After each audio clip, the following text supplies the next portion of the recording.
Bapa di surga, kami bersyukur kami boleh membuka minggu yang baru ini bersama dengan Engkau. Lewat pujian dan penyembahan, kami boleh menikmati hadirat-Mu. Kami boleh menaikkan syukur dan penyembahan kami bagi Engkau Tuhan. Kami bersyukur karena hari-hari kami, hari-hari yang terus menerus Tuhan, boleh dibangun dan dibentuk oleh firman-Mu.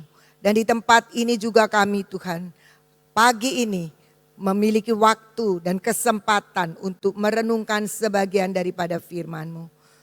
Roh Kudus, biarlah Engkau sendiri yang akan mengajar kami, memberikan kepada kami hikmat, memberikan kepada kami pewahyuan dan pengertian, supaya kehidupan kami sebagai orang percaya bukan lagi kehidupan yang biasa-biasa, sesuai dengan janji firman-Mu, janji deklarasi yang sudah kami nyatakan. Kami menikmati semua yang Engkau sediakan oleh karena kami tahu dan kami mengenal Engkau. Terima kasih Bapa, teduhkan hati kami pagi ini. Di dalam nama Tuhan Yesus kami berdoa dan kami mengucap syukur. Amin. Shalom saudara-saudara, selamat pagi. Ya saudara yang ada di tempat ini maupun yang ikuti streaming ya. Satu ketika saya berangkat ke Gracia di tengah jalan di mobil, ketika saya tiba-tiba Tuhan itu bicara, Roh Kudus bilang begini, banyak orang Kristen sebenarnya kalau ke gereja atau ke persekutuan itu cuma ikut trial class. Saya waktu dibilang begitu jadi merenung, di perjalanan ini merenung, trial class.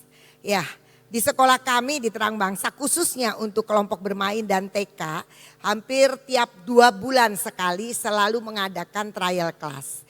Kenapa? Karena kalau TK itu mau masuk bulan apa saja bisa diterima. Jadi nggak harus di permulaan tahun ajaran.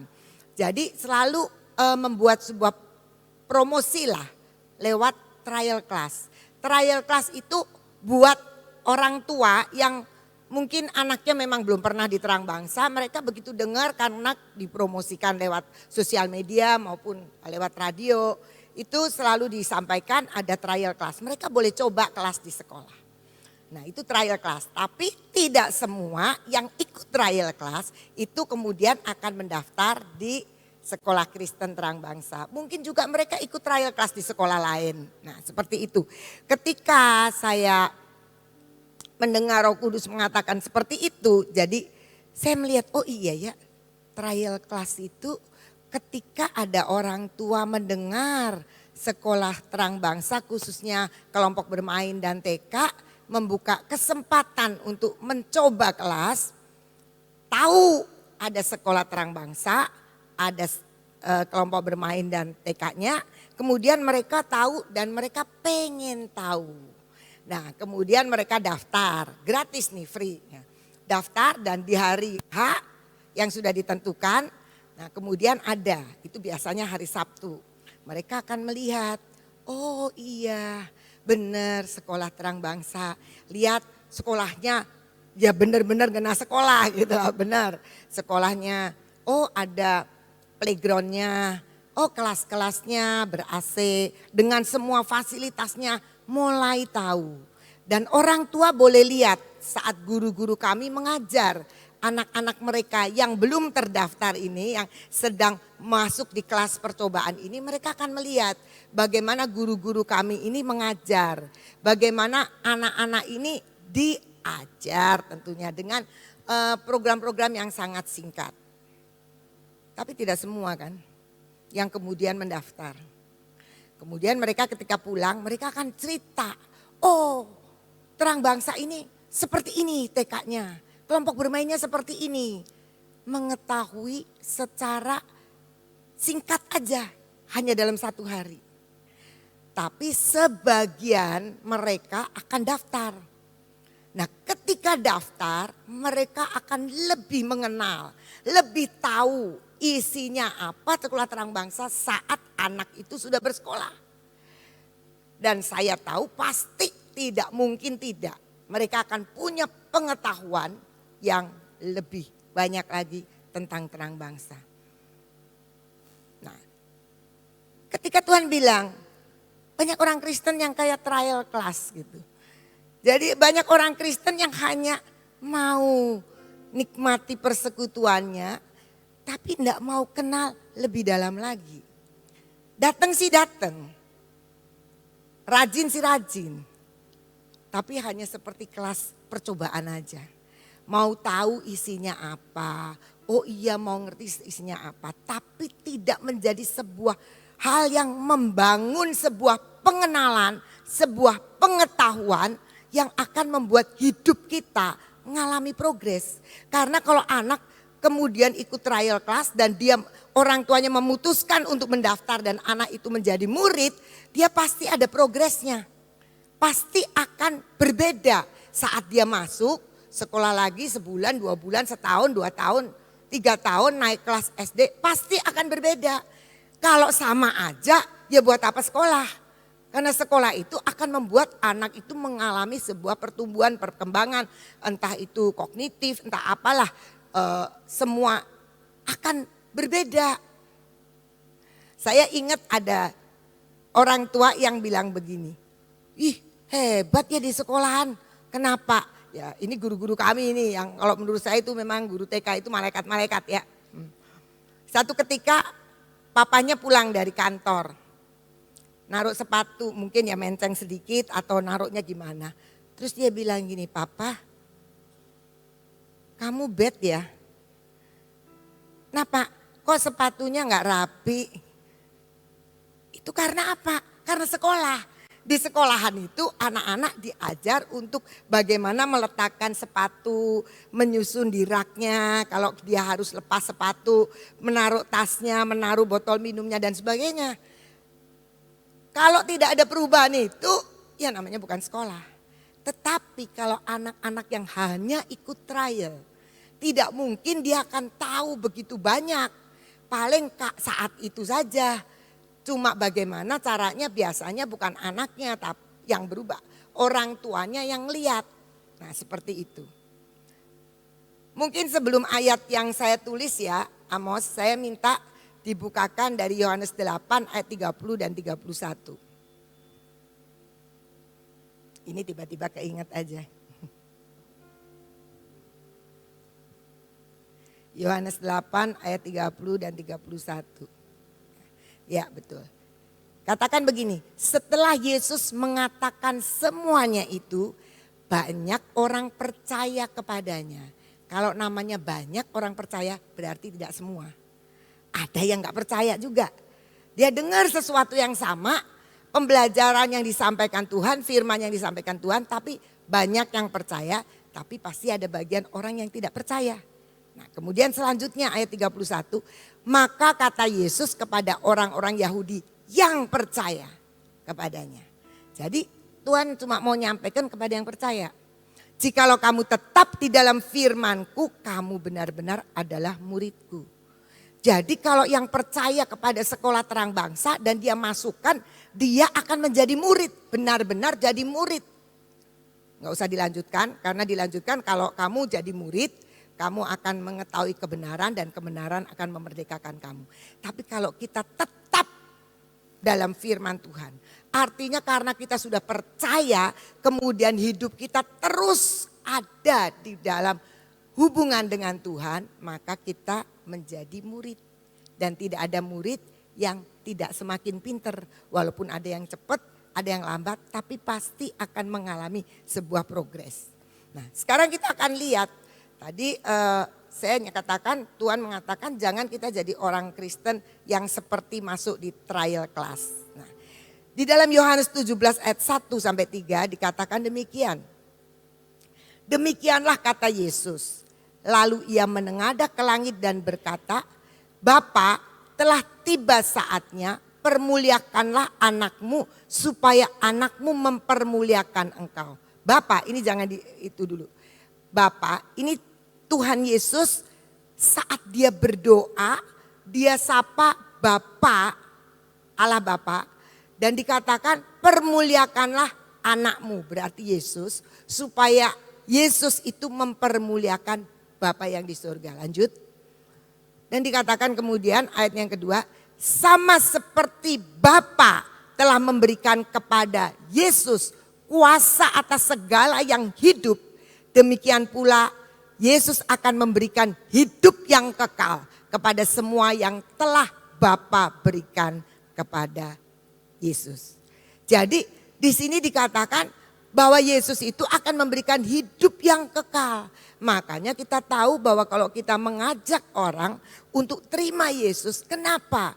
Karena saat terima Yesus maka ada kehidupan kekal yang diterima, keselamatan itu. Dan itu Yesus yang memberikan. Kenapa? Karena memang harus lewat Yesus. Satu-satunya jalan, kebenaran dan hidup. Kemudian ayat yang ketiga. Apa sih hidup yang kekal ini?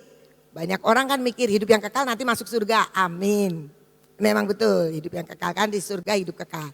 Tetapi ada yang disampaikan Tuhan tentang hidup yang kekal. Hidup yang kekal itu yaitu bahwa mereka mengenal Engkau satu-satunya Allah yang benar, mengenal Bapa satu-satunya Allah yang benar, dan mengenal Yesus Kristus yang telah Bapa utus. Jadi ternyata hidup yang kekal itu adalah sebuah hubungan, sebuah pengenalan kita. Sejauh apa kita mengenal Bapa dan sejauh apa kita mengenal Yesus. Jadi hidup yang kekal itu enggak cuma kita nanti masuk surga. Kalau kita terima Yesus kemudian kita mati ya masuk surga.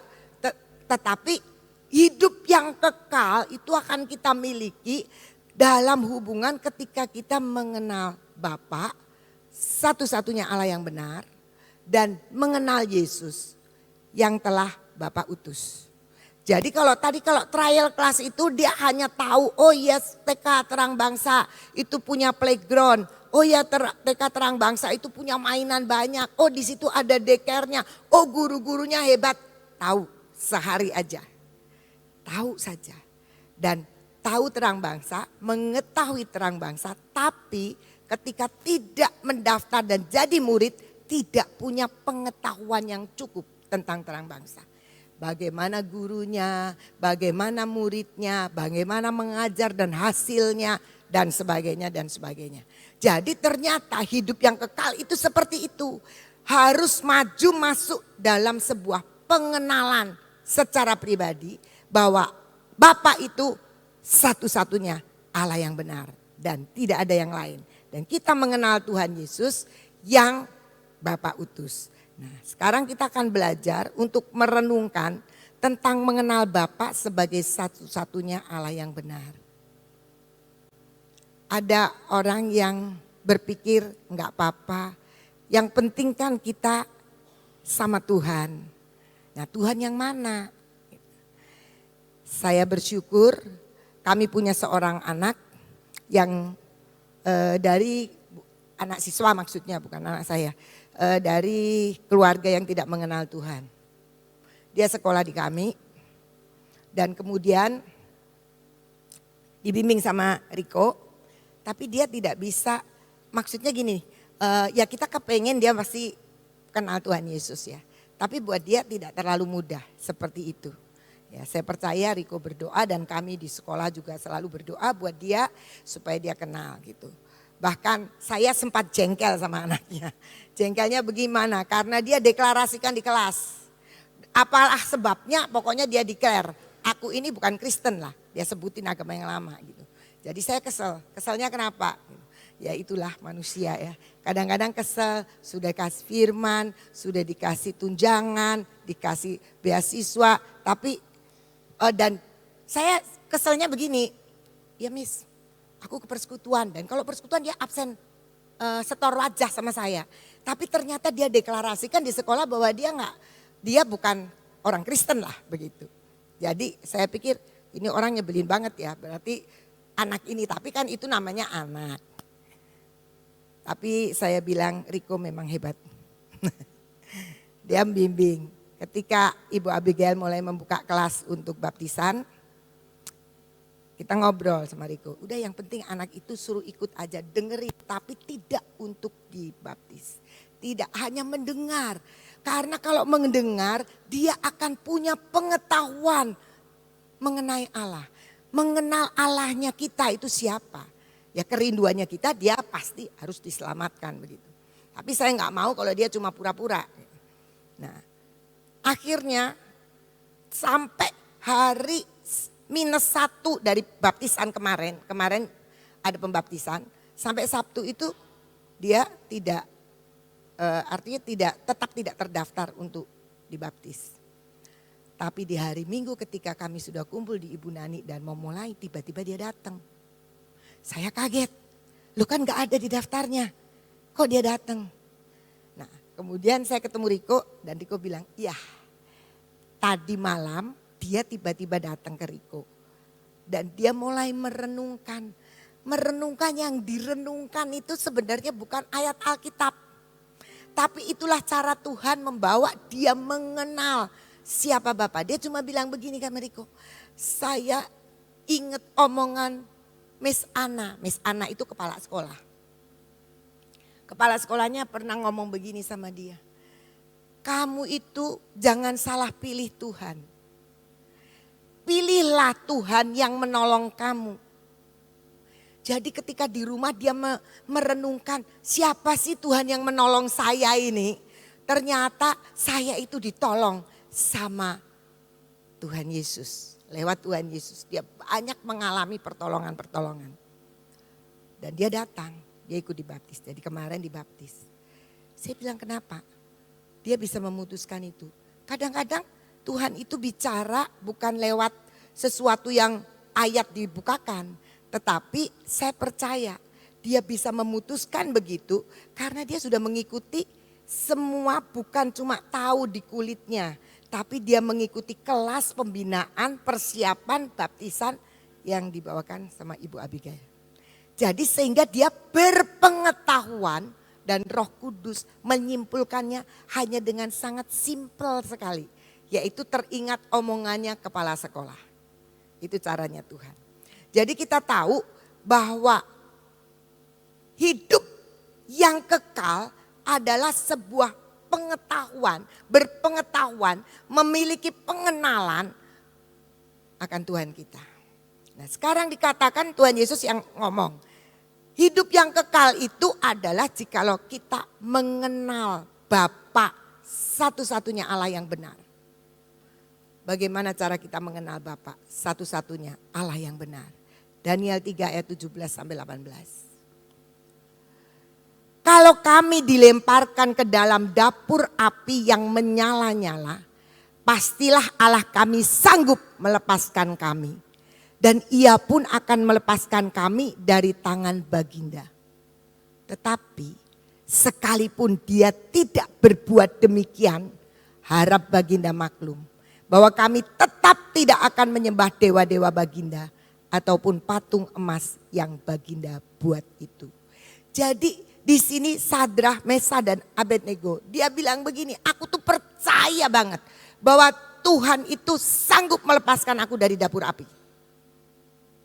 Tapi kalau Tuhan tidak lepaskan aku dari dapur api, jangan harap aku menyembah patungmu. Artinya apa? Artinya kalau kita mengenal Bapa sebagai satu-satunya Tuhan, kita tidak akan membuat hal lain sebagai Allah alternatif. Seringkali kita ya, kalau kita sudah berharap sama Tuhan, kemudian mungkin kita sakit ya, kita sudah berdoa, kemudian kita tidak sembuh-sembuh, terus ada yang ngomong, ini ada alternatif lain. Dan kita tidak tahu alternatif penyembuhannya dengan kekuatan yang pasti bukan Tuhan. Dan kita bilang enggak apa-apa, kesembuhan itu kan datangnya dari Tuhan. Tuhan juga bisa pakai kok dukun orang pintar untuk menyembuhkan. Tapi ketika kita kenal Tuhan, kita mengenal Bapa, harus mengenal Bapa itu cuma satu-satunya Tuhan. Dan tidak ada yang lain. Tidak ada alternatif yang lain. Dan dia tidak akan memakai sembarang untuk kita bisa diselamatkan, disembuhkan, dipulihkan. Jadi kita lihat dan Sadrah, Mesah dan Abednego dia bilang, aku tahu, aku percaya Tuhan itu sanggup. Kita semua juga percaya Tuhan itu bisa lakukan, gak ada yang mustahil bagi Tuhan. Tapi kalau Tuhan gak kerjakan, apakah kita mau, oh pasti Tuhan pakai cara orang lain. Alternatif, gak ada. Kalaupun aku gak ditolong Tuhan, tetap aku gak mau nyembah yang lain. Dan kita tahu Allah kita sebenarnya Allah penolong yang setia. Walaupun seringkali kita harus dihadapkan kepada situasi dan keadaan yang sepertinya kok Tuhan gak denger, kok Tuhan gak nolong. Ayub pernah menuliskan di dalam ayat 1 ayat 22, dia bilang begini. Ayub 1 ayat 22 setelah dia mengalami banyak pergumulan.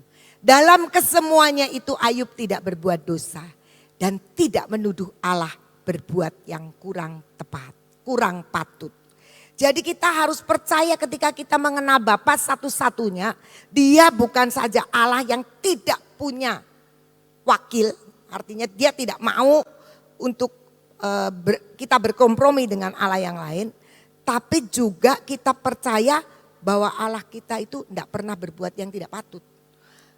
Allah kita itu tidak pernah berbuat salah.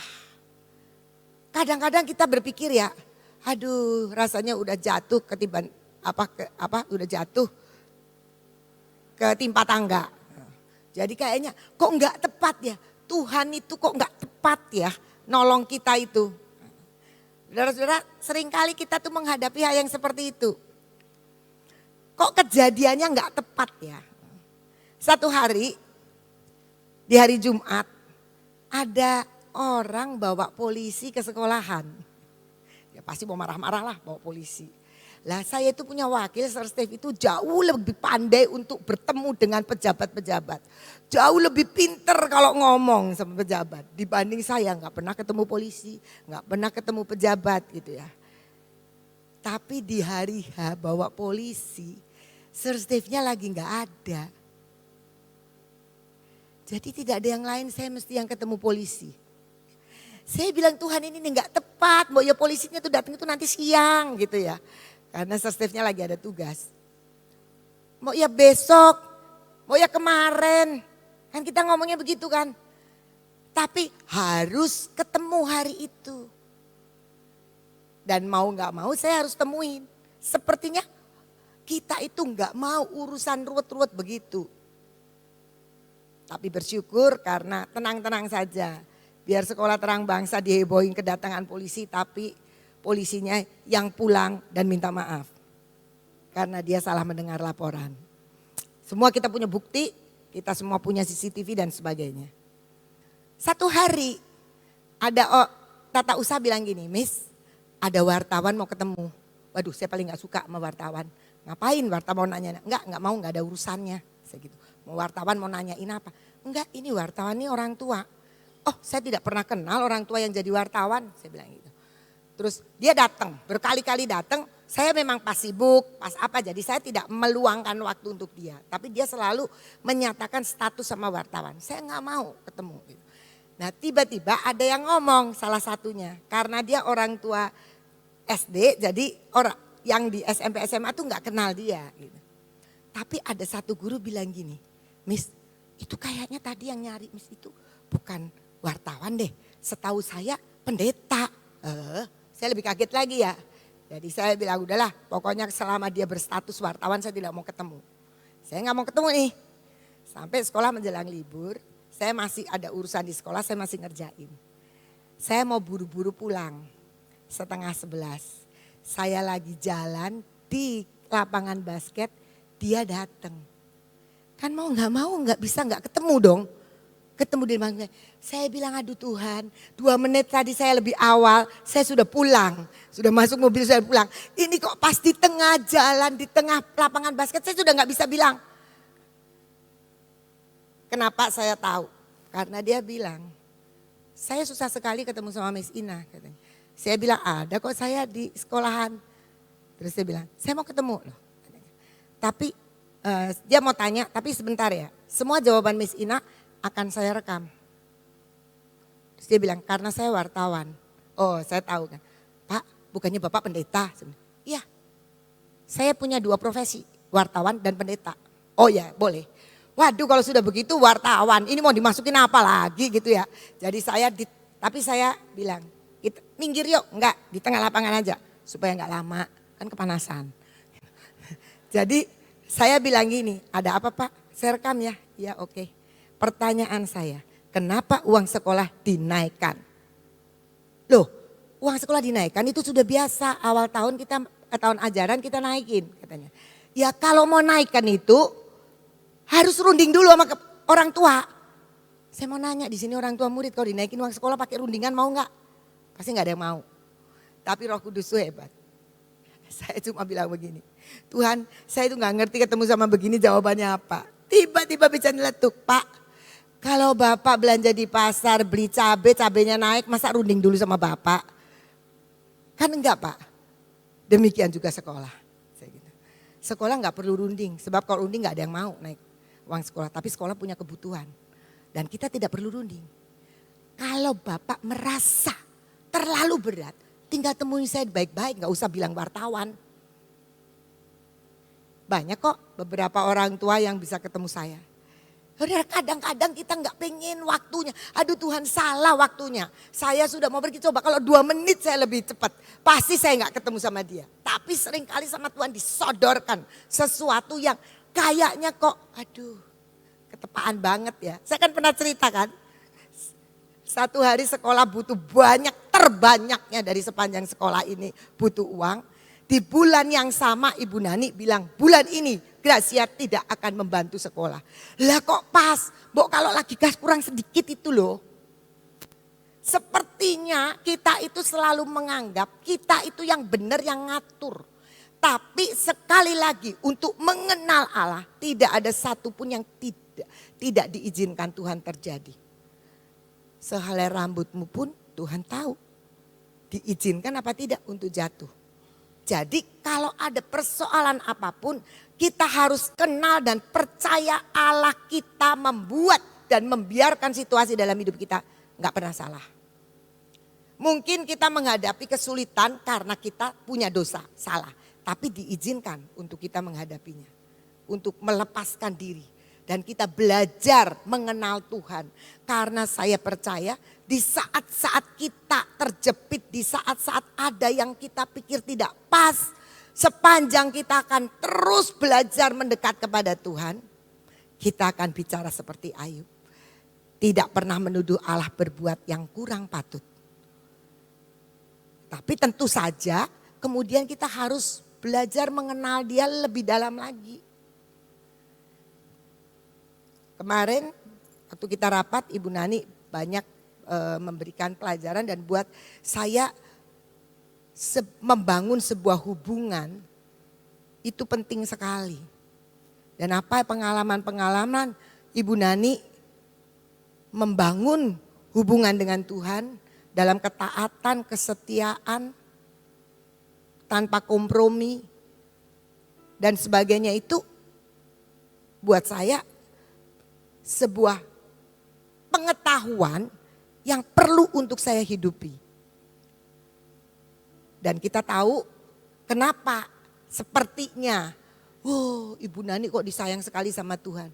Ada harga yang dibayar, ada kebiasaan yang dilakukan, ada ketaatan, ada kesetiaan, ada perkara banyak. Dan itu yang perlu kita pelajari, perlu kita hidupi. Kenapa ya kok pas sebenarnya saya mau menghindar kok terjadi. Kenapa ya kok ini belum selesai sudah tambah ini lagi. Pasti ada pembelajarannya. Tadi pagi saya tanya ke anak saya, Non, SD libur? Kata saya gitu. Iya libur. Wah bahagia ya katanya gitu. Anak-anak bahagia nih libur, guru-guru lagi koreksi terima rapot katanya. Terus dia cerita gini gitu. Ketemu Kean kemarin. Kean besok kamu libur, seneng ya? Enggak, aku tuh enggak seneng. Aku kangen sama Miss Audrey. Kean kan pinter begitu ya. Asal katanya ada asalnya. Asal jangan ditanyain matematika ya. Sudah selesai Kean, sudah selesai. Wah Kean itu pinter sekali, katanya kangen sama Miss Audrey. Asal jangan ditanyain matematika. Sudah selesai Kean, sudah selesai gitu. Tapi seringkali kita itu anak-anak itu seneng liburnya. Tapi belajarnya nggak mau. Tapi itu gambaran kita semua. Seneng. Tahun ini tahun kenikmatan. Waduh, saya bilang iya ya, kemarin Ibu Nani bilang kurang berapa? 17 hari. Kurang 17 hari tahun kenikmatan. Kita punya kunci kelimpahan. Waduh, kita 17. Kurang 17 hari. Seneng. Tapi ada banyak hal yang mesti untuk mencapai itu sesuatu harga yang kita mesti bayar. Dan kita seringkali kalau ngadapin kesulitan, sepertinya kok Tuhan itu salah. Jangan sekarang Tuhan. Kenapa ini banyak ya yang pengeluaran. Nah, kadang-kadang begitu kan. Rumah bocor, keluar uang ini. Pas hari Natal, pas mau liburan harus bayar ini. Nah, kadang-kadang seperti itu. Tetapi Allah kita tuh Allah yang tidak pernah salah. Dan Ayub tahu itu. Mari kita belajar, kita bersyukur, kita harus mengalami seperti Ayub. Tapi kita belajar setiap situasi untuk mengenal Bapa sebagai satu-satunya Allah yang benar. Roma 11 ayat 36 mengatakan demikian. Sebab segala sesuatu adalah dari Dia dan oleh Dia. Dan kepada Dia bagi Dialah kemuliaan sampai selama-lamanya. Kita mengenal Bapa sebagai satu-satunya Allah. Bahwa Dia adalah sumber dari segala-galanya. Jadi Dia adalah pencipta, Dia adalah maha kuasa, Dia adalah Bapa yang kekal. Dan semuanya itu harus kita kenali. Saat Dia mendidik kita, saat Dia memberkati kita, saat Dia mengatur hidup kita, saat semua itu kita harus kenali. Kita mengenal Bapa bukan sebagai Bapa yang selalu penuh kasih. Tapi sewaktu juga Bapa itu bisa murka kalau kita bandel. Jadi kita bisa mengenal Bapa itu bukan sebagai Bapa yang dalam satu ketentuan saja. Tapi Dia adalah segala-galanya. Segala sesuatu dari Dia, oleh Dia karena Dia mencipta dan juga kepada Dia, bagi Dia kemuliaannya sampai selama-lamanya. Bapak Ibu sebelum ada di Gracia, khususnya orang Cirebon, mengenal Ibu Nani sebagai notaris. Ya. Tapi ketika sudah di Gracia, Ibu Nani itu pendeta, hamba Tuhan. Tapi ketika suatu hari main ke rumah, Ibu Nani itu seorang ibu rumah tangga. Seorang oma.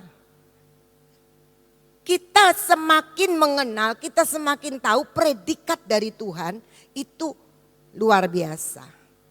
Dia Allah yang maha kasih, Bapa yang kekal, tetapi Dia juga Bapa yang mendisiplin hidup kita, yang mau memberikan kebenaran, mendisiplin hidup kita. Dan itulah kita mengenal Bapa sebagai satu-satunya Allah. Dia tidak bisa digantikan dengan yang lain dan Dia tidak pernah salah, Dia kebenaran dan Dia sumber dari segalanya. Sekarang kita belajar, mungkin masih ada lagi yang bisa disampaikan tentang Bapa sebagai satu-satunya Tuhan. Tapi kita mengenal Yesus Kristus seperti tadi dikatakan di dalam Yohanes 17 ayatnya yang ketiga. Dikatakan bahwa Yohanes 17 ya, bukan yang 8. Dikatakan bahwa hidup yang kekal itu adalah mengenal Bapa sebagai satu-satunya dan mengenal Yesus Kristus yang adalah utusan Tuhan, utusan Bapa di surga yang Tuhan sudah utus. Nah, utusannya itu kita tahu di dalam Yohanes 17 ayat 2 tadi, ayat sebelum ini dikatakan begini, bahwa Bapa itu memberi kepada Yesus kuasa atas segala yang hidup. Jadi kita tahu bahwa Tuhan Yesus itu memiliki kuasa atas segala yang hidup. Dia memiliki kuasa, Dia maha kuasa. Jadi kalau kita kenal Yesus Kristus siapa? Dia adalah Tuhan yang berkuasa. Bukan cuma nabi. Dia punya segala-galanya atas segala yang hidup. Jadi dia bukan sekedar nabi, dia bukan sekedar guru. Tapi dia juga adalah Tuhan karena Dia memiliki segala kuasa. Dan itu yang kita harus kenal. Di dalam Yohanes 14 ayat 13 dan 14 dikatakan demikian. Dan apa juga yang kamu minta dalam namaku, dalam nama Yesus, ini yang cerita Tuhan Yesus yang aku akan melakukannya supaya Bapa dipermuliakan di dalam anak. Jika kamu meminta sesuatu kepadaku dalam namaku, aku akan melakukannya. Banyak orang Kristen kalau doa, Tuhan begini, ini, amin. Saya mau kasih tahu ya, jurus jitunya adalah kalau kita doa, minta di dalam nama Tuhan Yesus.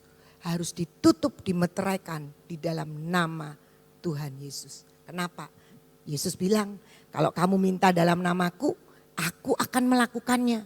Supaya Bapa dipermuliakan di dalam Kristus. Jika kamu meminta sesuatu kepadaku dalam namaku, aku akan melakukannya. Jadi kita harus meteraikan. Kenapa deklarasi kita ditutupnya selalu Yosua Amasiah. Kenapa? Karena di dalam nama Yesus itu pemeteraian untuk doa kita sampai kepada Bapa. Kenapa?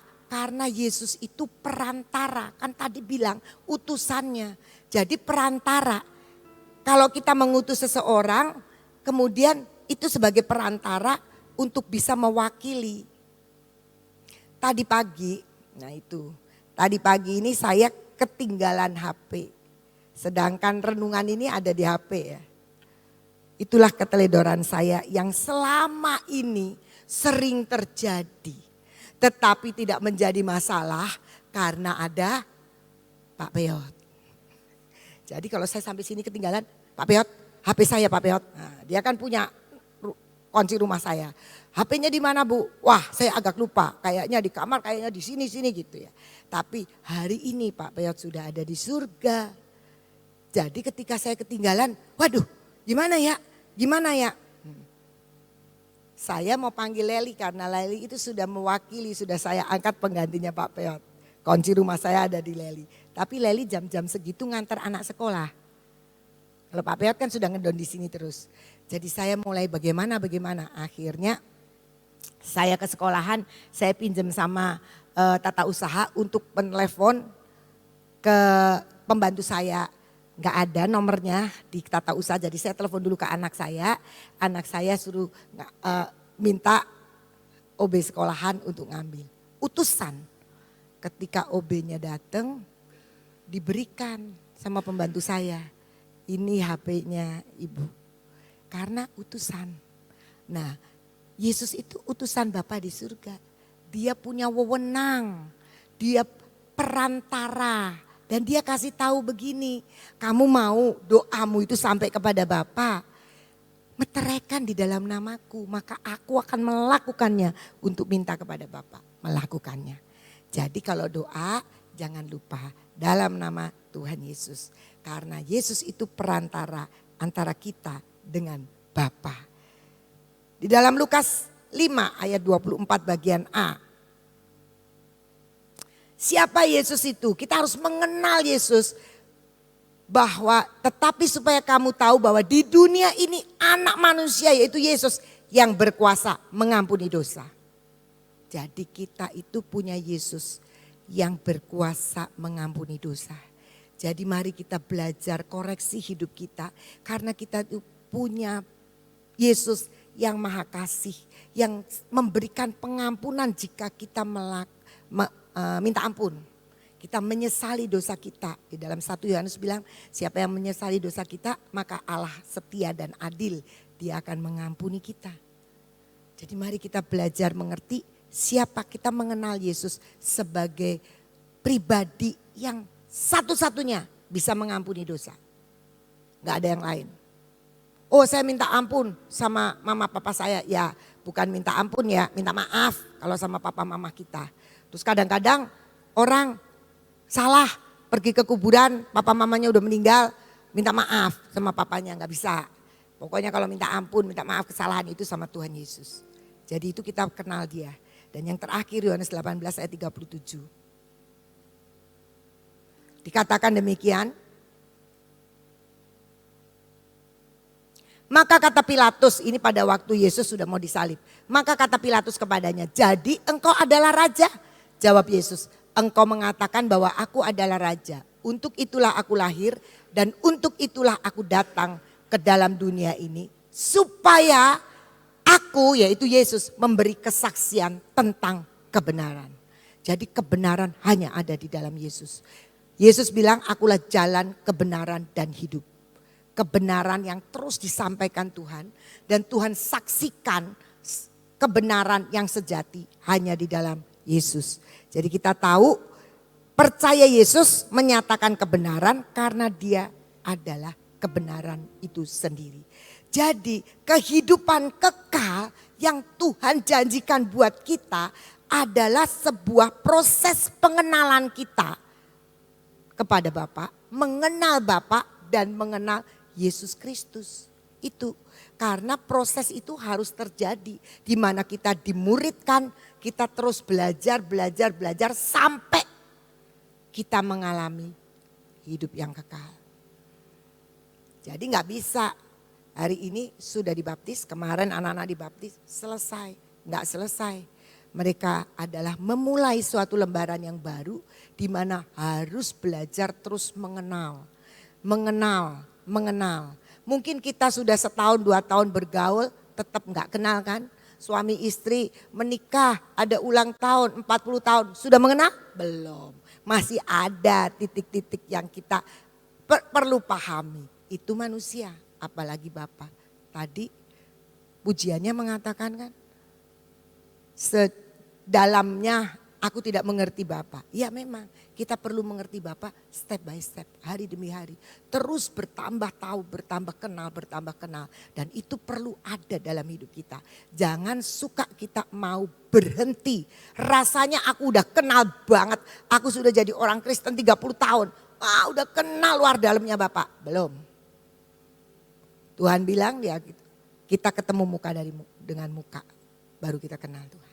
Hari ini kita terus belajar supaya lewat itu kita bisa menjalani sebuah kehidupan dengan janji hidup yang kekal. Jadi orang Kristen gak boleh mandek. Jadi orang Kristen harus jalan terus. Kita jalan terus karena tidak ada kata istirahat.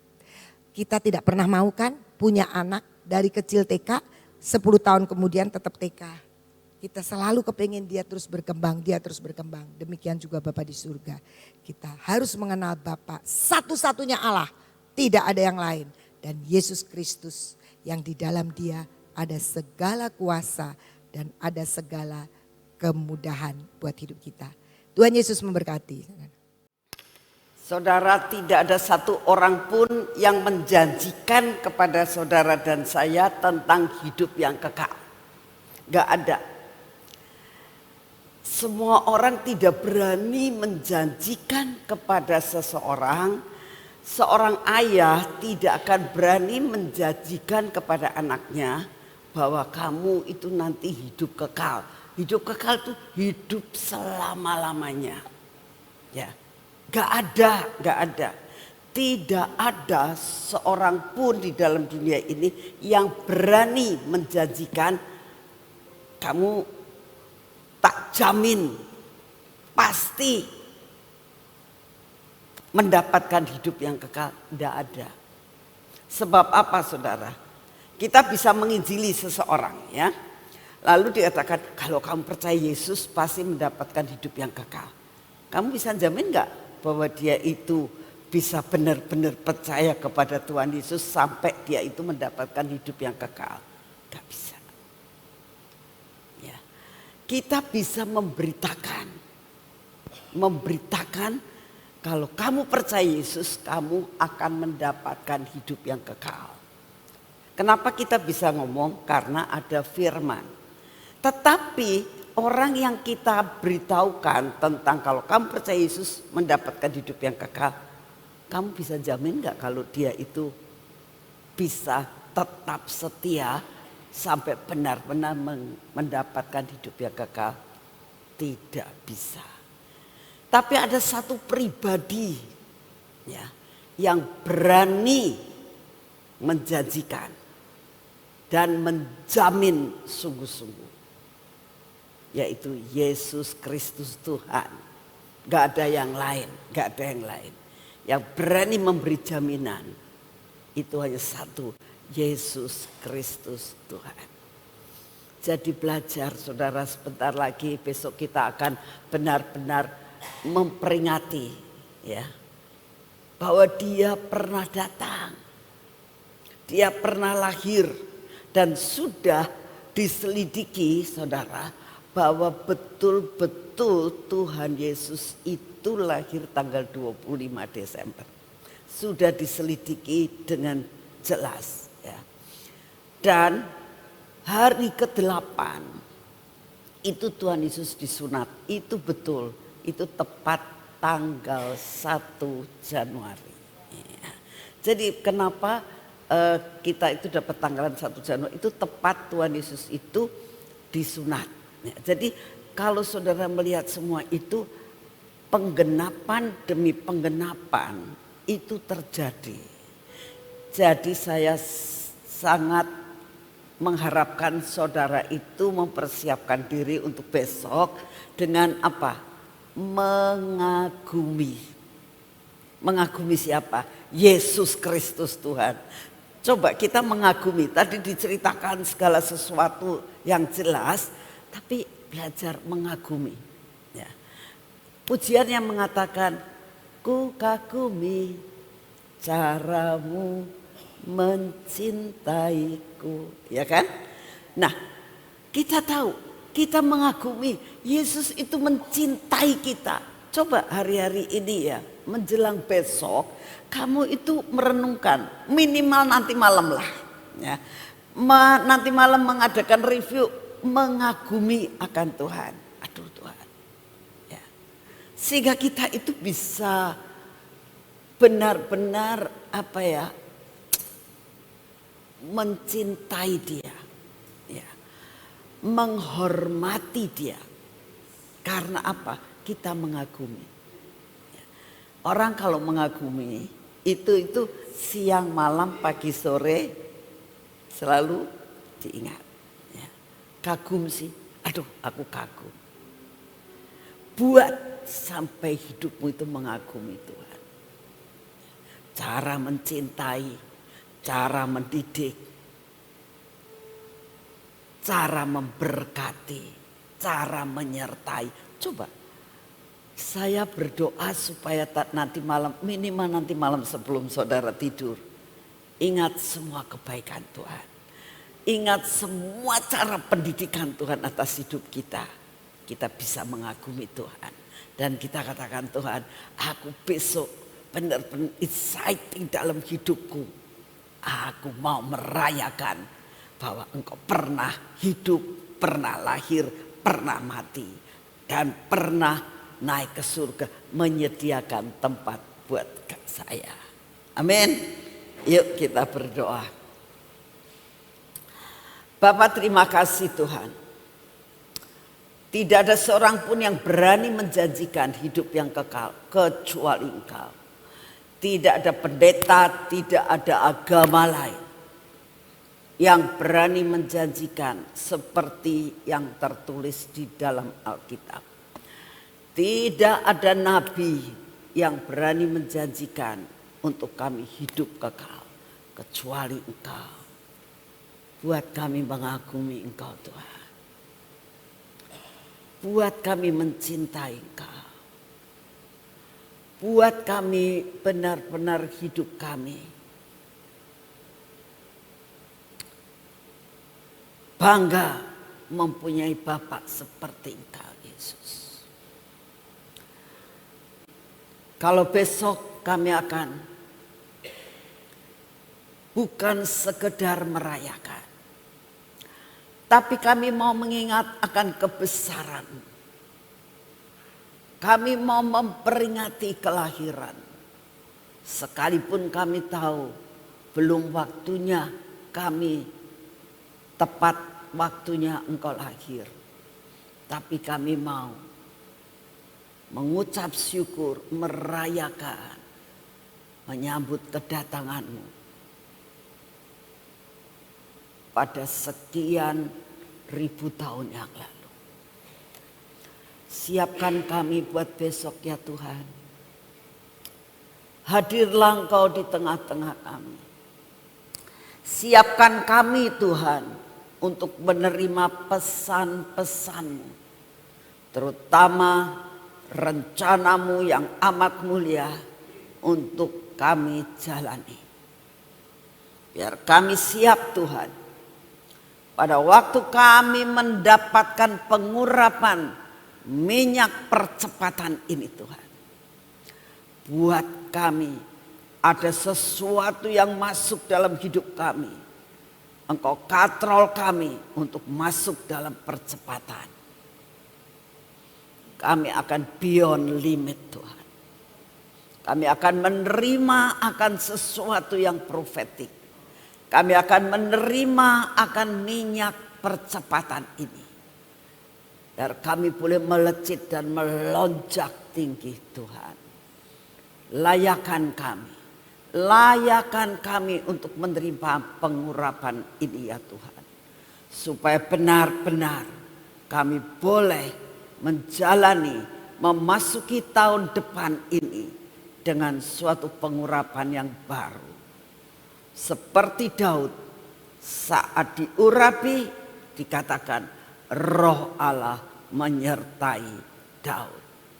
Buat kami saat menerima minyak pengurapan dan kami urapkan pada diri kami, Engkau akan berjanji sejak saat itu percepatan masuk dalam hidup kami, kemampuan masuk hidup kami.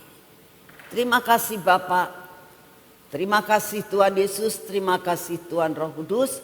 Biarlah setiap anak-anak-Mu yang hadir mengalami sesuatu perjumpaan dengan Engkau, mengalami sesuatu hal yang luar biasa dengan Engkau. Dan saat ini kami datang di hadapan-Mu ya Tuhan. Biarlah Engkau hadir di tengah-tengah kami. Sehingga pengurapan terjadi, maka akan terjadi perkara yang ajaib. Terima kasih Bapak, kami percaya Engkau akan datang dan Engkau akan hadir. Engkau akan terus melakukan segala sesuatu dalam hidup pribadi kami masing-masing.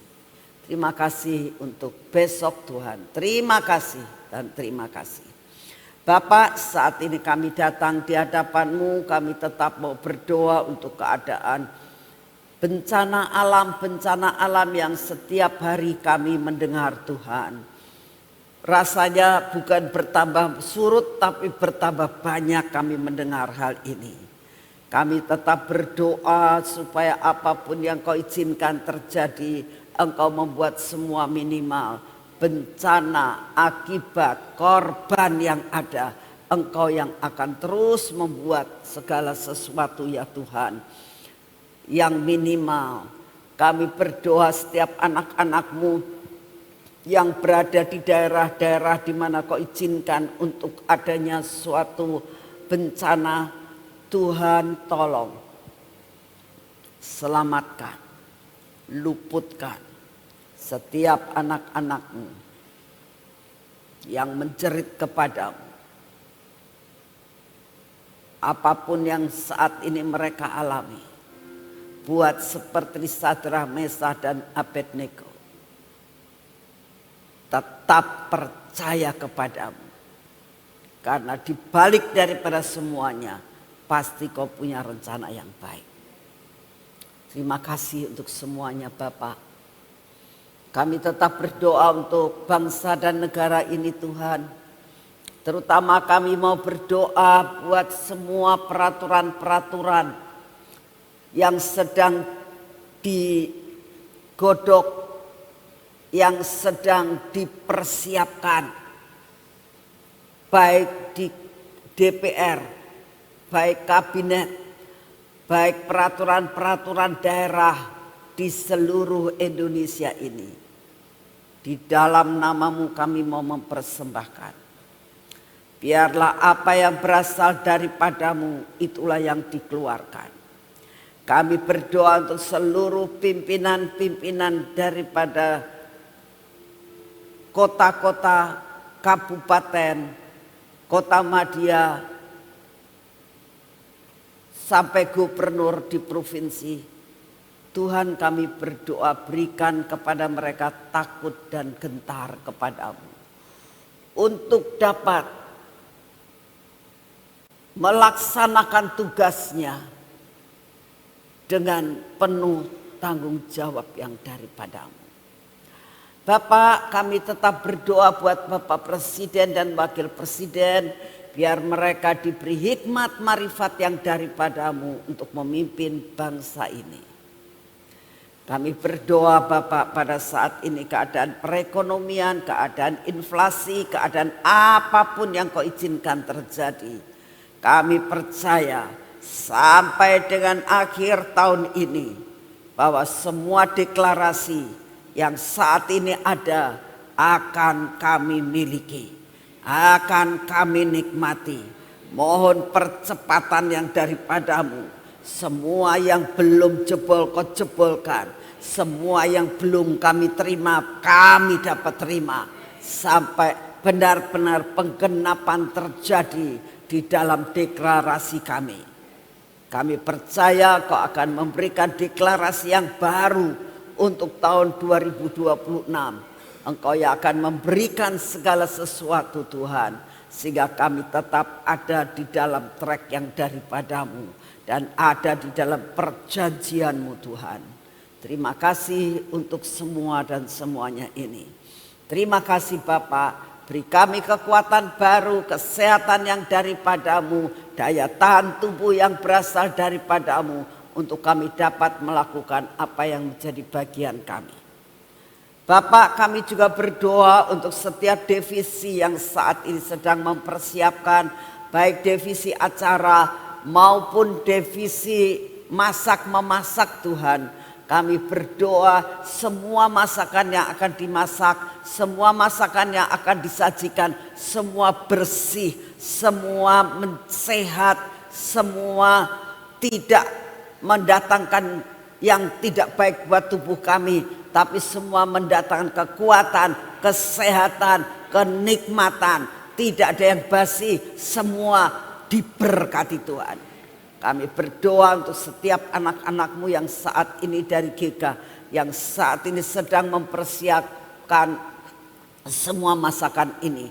Berkati Tuhan. Kirimkan malaikatmu untuk membantu, untuk melakukan segala sesuatu. Terima kasih Bapak, kami mengucap syukur karena Engkau sungguh amat sangat baik. Segala pujian, hormat, syukur kami naikkan di hadapan-Mu, di dalam nama-Mu Tuhan Yesus kami sudah berdoa. Mari kita masuk dalam pengurapan.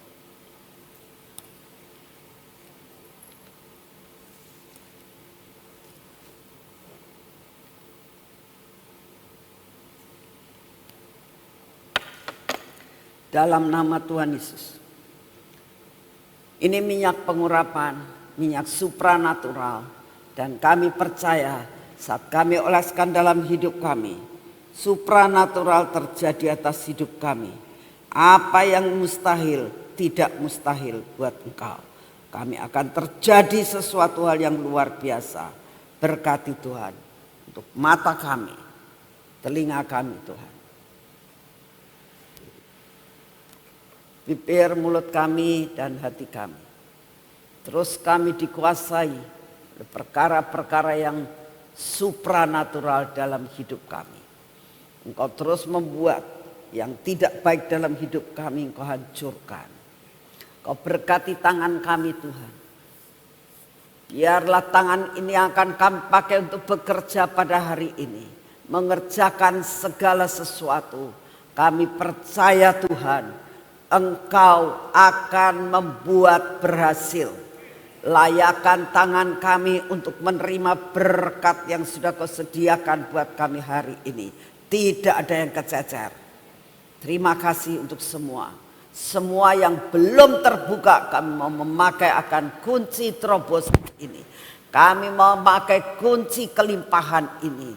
Biarlah sampai dengan akhir tahun ini Apa yang kau janjikan kelimpahan dalam hidup kami, kami terima dengan utuh.